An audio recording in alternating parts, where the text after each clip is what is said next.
நேயர்கள் எல்லாருக்கும் வணக்கம். 2024 வருடத்தோட ஆகஸ்ட் மாதம் முடிஞ்சு செப்டம்பர் மாதம் தொடங்க போகுது.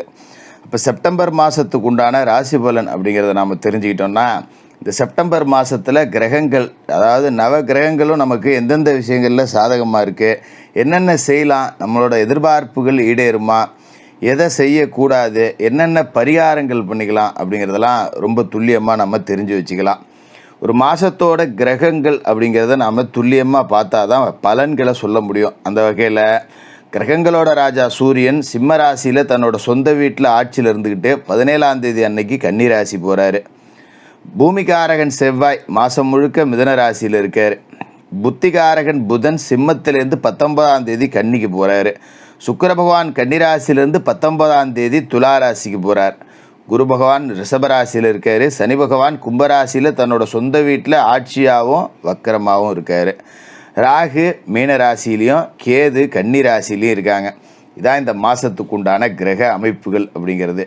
இந்த கிரக நிலைகள், ராசி மாற்றங்கள், இந்த வக்கரம், இதையெல்லாம் சேர்ந்து இந்த செப்டம்பர் மாதத்தில் உங்களுக்கு என்னென்ன பலன்கள் கொடுக்க போகுது அப்படிங்கிறத பார்த்துருவோம். மிதுனராசி நேயர்களே, உங்களுக்கு இந்த செப்டம்பர் மாதம் எப்படி இருக்குது அப்படின்னு பார்த்தோன்னா, மிதுனராசியை பொறுத்த வரைக்கும் கிரகங்கள் அப்படிங்கிறதெல்லாம் ஓரளவுக்கு சாதகம் அப்படிங்கிற மாதிரி தான் இருக்குது. ஆனால் பெருசாக நன்மைகள் எதுவும் நடக்கலையே, எல்லா கிரகங்களும் நல்லா இருக்கிற மாதிரி தான் ஜோசியர் இருக்குது. ஆனால் படாத பாடுபடுறேன். அஷ்டம சனி காலகட்டத்தில் நான் எவ்வளோ கஷ்டப்பட்டனோ அதே கஷ்டம் இன்னும் வந்துக்கிட்டே இருக்குது, என்ன பண்ணுறதுன்னே தெரியல அப்படிங்கிற மாதிரி தான் கடந்த மாதம் அப்படிங்கிறது ஓடி இருக்கு. இப்போ நடப்பு அப்படிங்கிறதும் அப்படி தான் இருக்குது. என்ன காரணம் அப்படின்னு பார்த்தீங்கன்னா, ராசிக்கு 8, 9 இந்த 2 வீட்டுக்கு அதிபதியான சனி பகவான், சூரிய பகவான், இவங்க 2 பேரும் ஒருத்தரை பார்த்துக்கிறாங்க. சனி 8க்கும் 9க்கும் அதிபதி, சூரியன் 3க்கு அதிபதி. இந்த எல்லாரும் ஒருத்தர் இவங்க 2 பேரும் பார்த்துக்கிறது அப்படிங்கிறது ஒரு பெரிய பிரச்சனையை கொடுக்கக்கூடிய அமைப்பு தான்.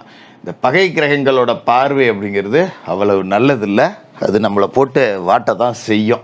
சொத்து பாக பிரிவினை செஞ்சோம் அப்படின்னா நமக்கு சொத்து கிடைக்காம போயிடும். ஆளுக்கு 10 அடி கூட எடுத்துக்கிட்டு நமக்கு 10 அடியை குறைச்சி கொடுத்துருவாங்க. இல்லைன்னா முன்னாடி பாகத்தை மற்றவங்க எடுத்துகிட்டு நமக்கு பின்னாடி பாகத்தை கடைசியில் தள்ளி விட்ருவாங்க. ஒரு சந்துக்குள்ளே போகிற மாதிரி இருக்கும். அதனால் இந்த சொத்து பாக பிரிவினை அப்படிங்கிறத முயற்சி செய்ய வேணாம். சகோதரர்கள் நம்மளை ஏமாத்துறாங்களோ அப்படிங்கிற சந்தேகம் உங்களுக்கு இருக்கும். நம்ம அவங்க நல்லா இருக்கணும் அப்படின்னு தான் நினைக்கிறோம், ஆனால் நம்மளே இப்படி முதல குத்துறாங்களே அப்படின்னு கொஞ்சம் சகோதரிகளுக்குள்ள மனஸ்தாபம் இருக்கும். அதால் பாதிக்கப்பட்ட நபராக நீங்கள் இருப்பீங்க. உங்களோட கோபம், உங்களோட வருத்தம் இதெல்லாம் நியாயமானதாக தான் இருக்கும். ஆனால் அதை காது கொடுத்து கேட்கக்கூட உறவுகள்லேயே ஆள் இருக்க மாட்டாங்க. எல்லாரும் அவங்க பக்கம் தான் நின்று பேசுவாங்க, உங்கள் பக்கம் பேசுறதுக்கு ஆள் இருக்காது. அதனால் குடும்பமான வரைக்கும் சொத்து பாகம் பிரிக்கிறது எதுவும் இந்த மாதத்தில் வச்சுக்க வேண்டாம். ஏதோ ஒரு காரணத்தை சொல்லி வளட்டி விட்ருங்க, அப்புறம் பேசிக்கும் அப்படின்னு. ஏன்னா இந்த சனி சூரியன் பார்வை அப்படிங்கிறது 17 நாளைக்கு இருக்குது. இந்த 17 நாளும் மொல்ல கடத்தணும். அதை கடத்திட்டீங்க அப்படின்னா அதன் பிறகு வரக்கூடிய நாட்கள் அப்படிங்கிறது உங்களுக்கு ஓரளவுக்கு சாதகமாக இருக்குது. ஒரு பேச்சுவார்த்தைன்னு உட்காந்தா கூட ஊரில் 4 பேர் பெரிய மனுஷன், ஏப்பா பாவம்ப்பா, என்னப்பா அவனுக்கு அங்கே ஓடி தள்ளுறீங்க, அவனுக்கு 10 அடி கூட கொடுப்பா அப்படின்னு நம்ம பக்கத்து உள்ள நியாயத்தை பேசுவாங்க. இது சொத்து விவகாரமாக இல்லை, ஆஃபீஸ்லேயே இருந்தாலும் சரி. ஒரு ஆஃபீஸில் வேலை செஞ்சுக்கிட்டு இருப்போம், நம்ம தான் மாடு மாதிரி வேலை செய்வோம். மேல்மட்டத்தில் இருக்கிற அதிகாரிங்க நம்ம பக்கம் நிற்க மாட்டானுங்க.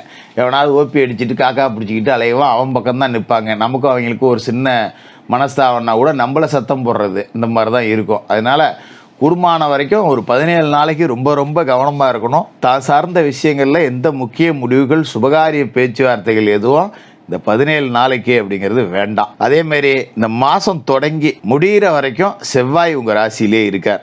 இது உங்களுக்கு ஒரு தைரியத்தை கொடுக்கும். ஏன்னா செவ்வாய் அப்படின்னாலே தைரியம். அப்படிப்பட்ட செவ்வாய் உங்கள் ராசியில் இருக்கார் அப்படிங்கும்போது எது வேணாலும் நடக்கட்டும், பார்ப்போம், நடக்கிறது நடக்கட்டும், கடைசியாக நம்மக்கிட்ட தானே வரணும், வர்றப்ப பேசிக்கும் அப்படின்னு சொல்லிட்டு ஒரு மனதிடத்தோடு இருப்பீங்க. ஏன்னா செவ்வாய் உங்களோட ராசியை பொறுத்த வரைக்கும் 6க்கும் 11க்கும் அதிபதி. அவர் ராசியில் இருக்கிற இந்த நேரத்தில் இழந்த வாய்ப்புகள் அப்படிங்கிறத நீங்கள் மறுபடியும் அடைஞ்சே தீரணும். அதுமாரி ஒரு கடந்த காலகட்டத்தில் அலுவலகத்தில் நமக்கான ஒரு ஊதிய உயர்வு, சம்பள உயர்வு, இல்லை பதவி உயர்வு கிடைக்காம போயிருக்கலாம். அதெல்லாம் நீங்கள் அடையலாம். ஆனால் பொறுத்திருக்கணும், 17 தேதி தாண்டணும். ஏன்னா இந்த சூரியன் சனி பார்வை அப்படிங்கிறது இருக்கும்போது நமக்கு கிடைக்க வேண்டியதே கிடைக்காம போயிடும். நியாயமாக நமக்கு கிடைக்க வேண்டியது கூட கிடைக்காம போயிடும். அப்படிங்கிறதால 17 தேதி வரைக்கும் பொறுத்திருந்தீங்க அப்படின்னா அதன் பிறகு செவ்வாய் உங்களுக்கு சாதகமாக இருக்கிறதால எல்லாத்தையும் செஞ்சு கொடுப்பார். வேலை செய்கிற இடத்துல இருந்த பிரச்சனை அப்படிங்கிறதும் படிப்படியாக மாறும். அதுமாரி வெளிநாட்டிலேருந்து சில பேர் அழைப்புகள் கொடுப்பாங்க, வரியாடா இங்கே ஒரு வேலை இருக்குதுன்னு. மாமா மச்சான் சொந்த பந்தம் கூட்டாளி நண்பன் யாராவது ஒருத்தன் ஏன் கடந்து கஷ்டப்படுறீங்க வா, என் கம்பெனியில் ஒரு வேலை இருக்குது, நான் வேணால் விசா போடுறேன் அப்படின்னு சொல்லி அழைப்பாங்க. அதை ஏற்றுக்காது அவங்கவுங்களோட சுய விருப்பம், இல்லை அவங்க குடும்ப சூழல், நம்ம பிள்ளைகளை விட்டு பிரிஞ்சு போகணும் வரணும் அப்படிங்கிற மாதிரி. ஆனால் ஏற்றுக்கிட்டால் நன்மைகள் அப்படிங்கிறது இருக்குது, அதில் எந்த விதமான மாற்றம் அப்படிங்கிறதும் இல்லை.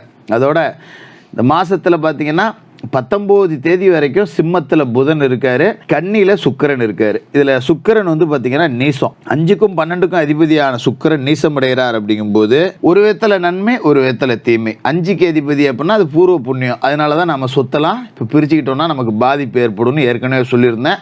அதோட சூரியன் சனி பார்வை அப்படிங்கிறதும் இருக்குது. அதனால் இந்த சுக்கிரன் நீச காலகட்டம் அப்படிங்கிறதுல நாம் பூர்வீக சொத்து சார்ந்து, இல்லை பூர்வ புண்ணியம், தாத்தா பாட்டி சொத்து, இல்லை அம்மா வழி சொத்து, எதுலேயுமே புது முயற்சிகள் எதுவும் செய்ய வேண்டாம்.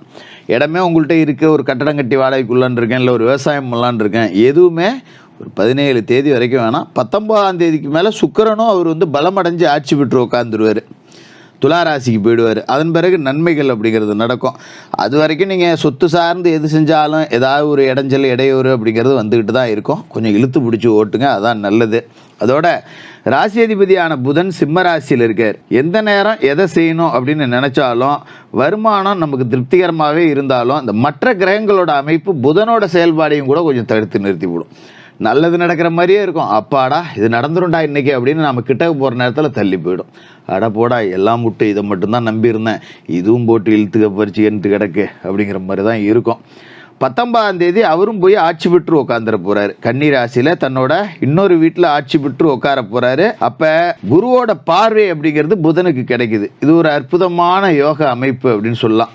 குரு பார்வையில் புதன் சிக்கிறார் அப்படிங்கும்போது பொது வாழ்க்கையில் இருக்கிறவங்களுக்கு புது திருப்பங்கள் அப்படிங்கிறது இருக்கும். உங்களோட புத்தி சாதுரியம் அப்படிங்கிறது பளிச்சுன்னு இருக்கும். என்ன செய்யணும்னு நினச்சாலும் அதை ரொம்ப யோசித்து சரியாக செஞ்சு முடிப்பீங்க. அலுவலக சூழல் அப்படிங்கிறதே அதுக்கு பிறகு உற்சாகமாக மாறும். அலுவலகத்தில் உள்ள முக்கியமான பிரச்சனைகளுக்கெல்லாம் நீங்கள் தான் தீர்வாக இருப்பீங்க. அப்படிங்கிறதால மேல்மட்ட அதிகாரிகள் உங்களை அழைச்சி பாராட்டுவாங்க. ஒரு சம்பள உயர்வு, ஊதிய உயர்வு கிடைக்கும். 19 தேதிக்கு மேலே கிரகங்கள் அப்படிங்கிறது சாதகமாக இருக்குது. அதோட சொந்த தொழில் செய்கிறவங்களும் கூட 19ஆம் தேதிக்கு மேலே புது முயற்சிகள், புது முதலீடு, இல்லை புதுசாக ஒரு கூட்டாளியை சேர்க்குற இந்த மாதிரியான யோசனைகள் அப்படிங்கிறதெல்லாம் செயல்படுத்துவீங்க. என்ன செஞ்சால் தொழில் முன்னுக்கு வரும் அப்படிங்கிறதுல ரொம்ப சரியாக இருப்பீங்க.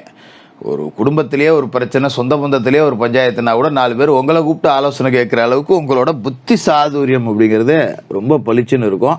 இந்த 19ஆம் தேதிக்கு மேலே அதை பயன்படுத்திக்கிட்டீங்க அப்படின்னா வாழ்க்கையில் பெரிய அளவுக்கு செட்டில் ஆகலாம்.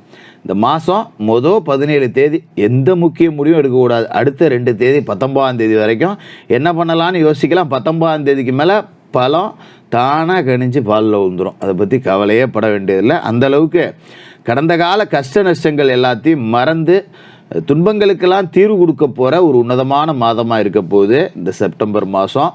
தினமும் குளித்து முழுவிட்டு உங்களோட குலதெய்வத்தை மனசில் நினச்சி மனசார வணங்குங்க. சனிக்கிழமையில் ஏழைகளுக்கு அன்னதானம் அப்படிங்கிறத செய்யுங்க. இதை செஞ்சிட்டாலே இந்த செப்டம்பர் மாதத்தோட பிற்பகுதி உங்களுக்கு வாரி கொடுத்து உங்களோட வாழ்க்கையவே மாற்றக்கூடிய ஒரு மாதமாக இருக்கும். மிதுன ராசிக்காரர்களுக்கு வாழ்த்துக்கள்.